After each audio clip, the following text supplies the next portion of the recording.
Ողջույն բոլորին, սիրելիներս, դուք գտնվում եք Երայալիքում։ Շնորհակալ եմ, որ միացել եք, որովհետև այսօր հրաշք ենք պատրաստելու։ Հետաքրքիր ռուլետ ենք պատրաստելու շատ համեղ միջուկով։ Ռուլետի պատրաստման ընթացքը տարբերվում է մնացած ռուլետներից։ Ճիշտ է, ես ունեմ նման բաղադրատոմս, բայց միջուկը այլ է, այնպես որ որոշել եմ այսօր պատրաստել։ Սիրելիներ, օգտագործել ենք 5 ձուն, առանձնացնում ենք սպիտակուցները և դեղնուցները, ես արդեն առանձնացրել եմ։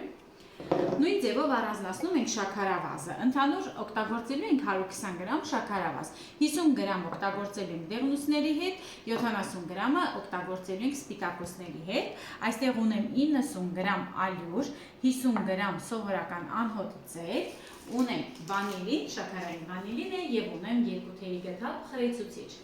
Հիմա ես համոզված եմ, որ շատերը մտածելու են, որ 5 ձրի համար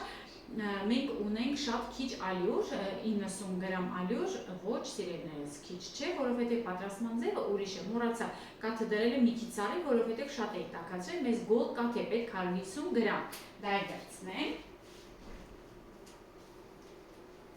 Հենց գոլ կաթն է, որ ալյուրը կլանում է իր մեջ, գլուտենը բացում է ու մեր շատ քիչ են անհրաժեշտ լինելու ալյուրը։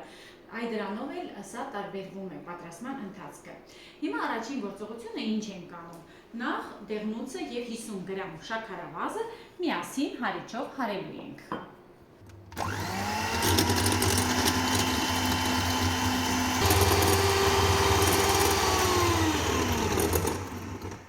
Այսպես լավ պետք է հարեք, որպեսզի ձուն և գույնը փոխվի, լավ փրփրի ու շաքարավազն էլ հալվի։ Կողք ենք դնում դեղնուցները, մեկ այլ ուրիշ ամանի մեջ վերցնում ենք կաթը, նախապես ասեցի չէ, որ կաթը պետք է գոլ լինի, մոտ մի քիչ տաք է, բայց ոչինչ, բայց գոլն է ճիշտ, ավելացնում ենք ձեթը, ավելացնում ենք վանիլինը, ուրեմն մի լավ խառնում ենք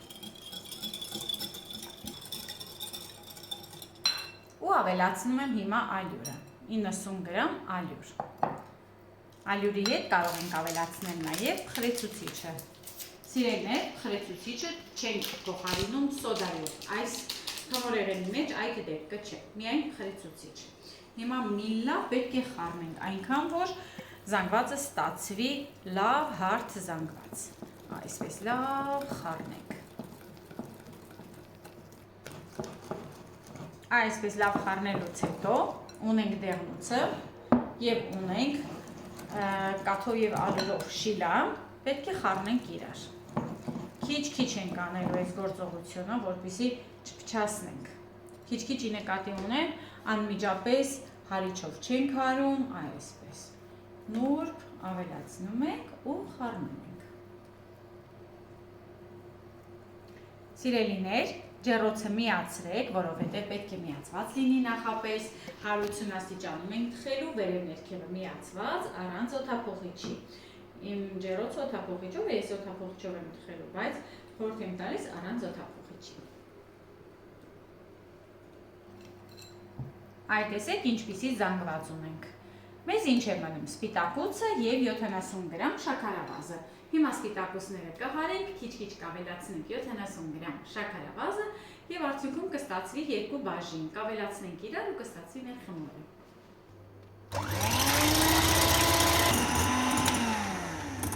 Մի քիչ որ այսպես սիրուն փրփրում է, ավելացնում եմ շաքարավազը, դուք քիչ-քիչ կավելացնեք, իմ նման անմիջապես չավելացնեք։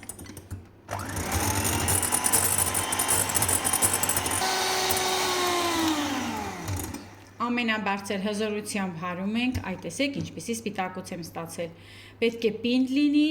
ու շատ ձիգ։ Սիրելիներ, հիմա պետք է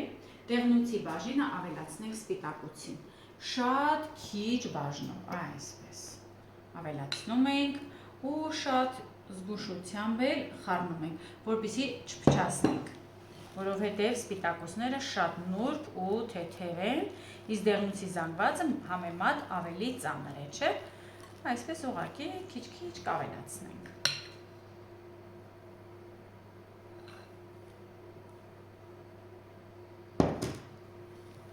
Այնքան ենք ավելացնելու, մինչև որ դեղնուցի բաժինը վերջանա։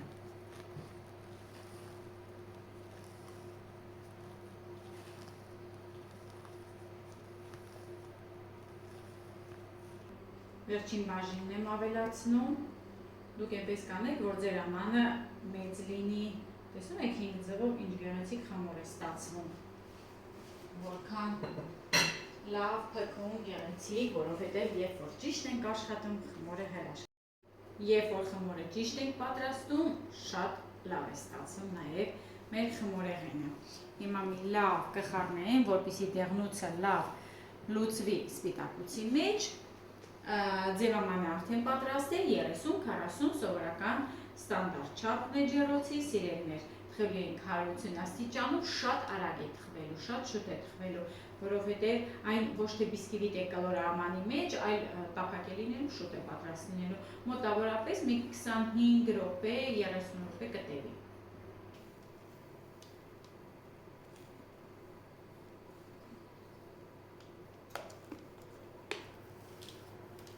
Խնամքով տարածում ենք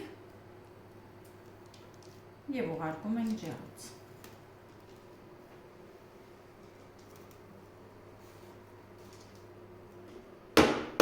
Վերջ, ուղարկում ենք ջեռոց։ Ուրեմն, մինչև բիսկվիտը պատրաստ լինի, խոհանոցս կարգի բերեցի, պատրաստում եմ կրեմը, որպեսզի հետո շատ արագ ստացի, որովհետև ռուլետը շատ հեշտ չէ սառում, արագ է լինում, այնպես որ սկսում ենք պատրաստել կրեմը։ Կրեմ պատրաստում ենք թեթև սերուցքային կրեմ, քանի որ ելակել ենք օգտագործելու թարմ ելակ, շատ հարմար է սերուցքային կրեմը։ 100 գրամ սերուցք ունենք և ունեմ մասկարպոնե, սիրելիներս, 250 գրամ մասկարպոնե պանիր է, սերուցքային պանիր է և խտացած կաթ։ 1 ճաշի գթալ խտացած կաթ եմ ավելացնում, այսպես։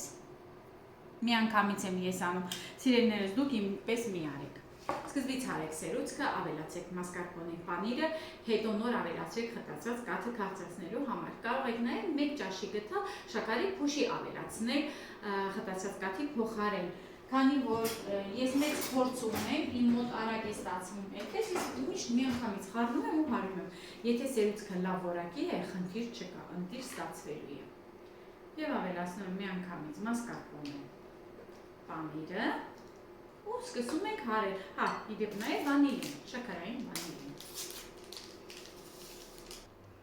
Ուրեմն նորից կրկնեմ, մի փոքրիկ հարեք սերուցքը, ավելացրեք մասկարպոնե պանիրը և խտացած կաթը։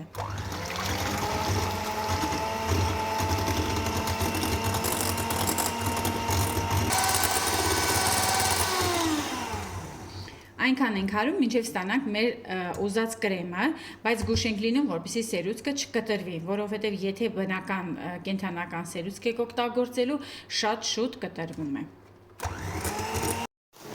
Սիրելիներ, պատրաստ է, նուրբ գեղեցիկ ստացվել է։ Հիմա թողնում ենք, որպեսզի հովանա, որ կարողանանք կրեմ քսեք։ Իդեպ այս խմորը հարկավոր չի, որպեսզի նախապես փաթաթենք, սրբիչով փաթաթենք, սա էլաստիկ, շատ հեշտ ստացվող ռուլետներից է, չի ճարվում երբեք, այնպես որ հանգիստ ես իմ գործը անում եմ։ Թողնում եմ հովանա, հետո արդեն կրեմը կքսենք ու կպատրաստենք։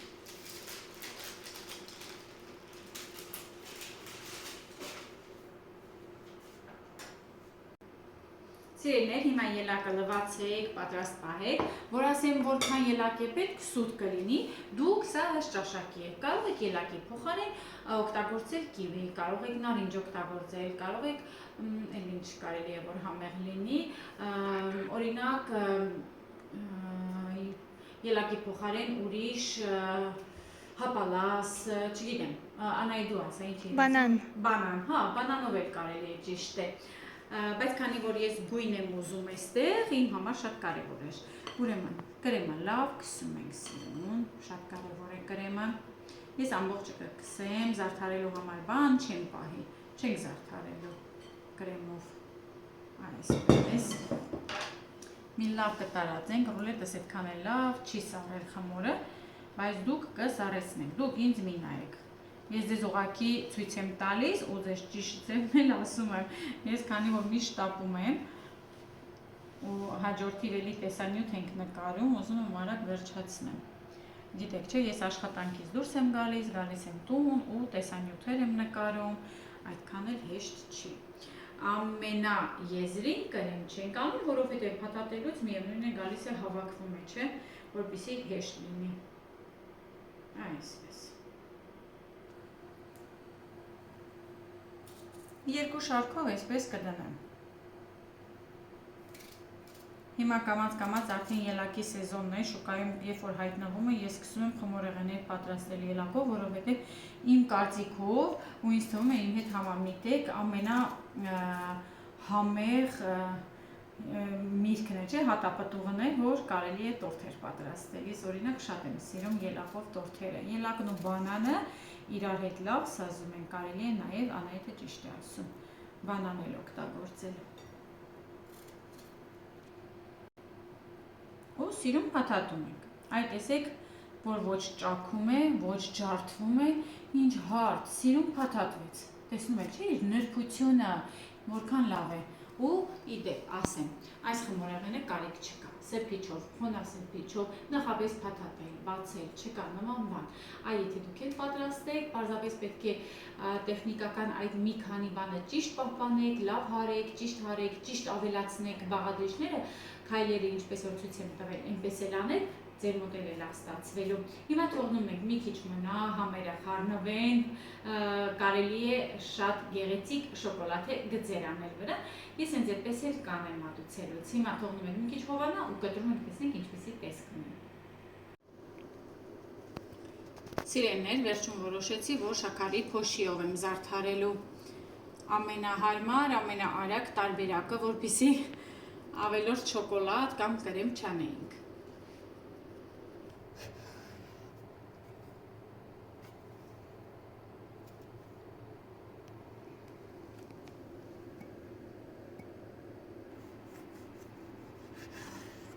Որ իմանաք ինչ փափուկ է, հրաշք է ուղղակի։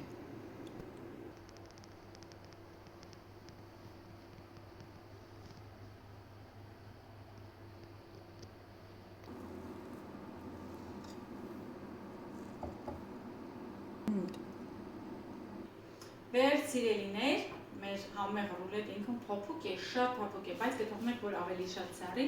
պատրաստել, հիմա կհամտեսեմ, կասեմ համ ինչպիսին է, շնորհակալ եմ, որ դիտեցիք, անպայման պատրաստեք և վայելեք, շուտով արդեն ելակի սեզոնն է լինելու, այնպես որ պատրաստեք ու վայելեք։ Շնորհակալ եմ սիրելիներս, որ դիտում եք, շնորհակալ եմ, որ կիսում եք բաղադրատոմսով, շնորհակալ եմ մեկնաբանությունների համար, շնորհակալ եմ գեղեցիկ խոսքերի համար, իսկ մենք կտեսնենք հաջորդ տեսանյութին։